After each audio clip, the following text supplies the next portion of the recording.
барлығымыз үшін өте ерекше күн болып жатыр. Жалпы осы мамандыққа түскеніме, осы универге түскеніме және осы жерде оқып білім алғаныма өте қуаныштымын. Және барлық осы жыл бітірген түлектерді осы Қазақ ұлттық аграрлық зерттеу университетіне оқуға шақырамын.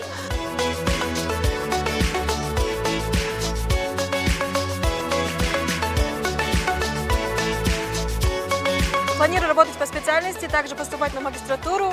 В процессе нашей практики мы смогли ощутить, как вообще работает наша специальность, какие есть интересные моменты и аспекты в ней. Также хочу выразить благодарность ректору нашего университета, который открыл нам больше возможностей при выпуске, так как мы смогли поучаствовать в ярмарке вакансий и получить для себя более выгодные предложения после выпуска. Всех поступающих абитуриентов также поздравляю и желаю всем также поступить в этот университет и стать высококлассными инженерами такого же спектра, такого же аграрного университета и изучать свою профессию и познавать больше со своим сильным окружением.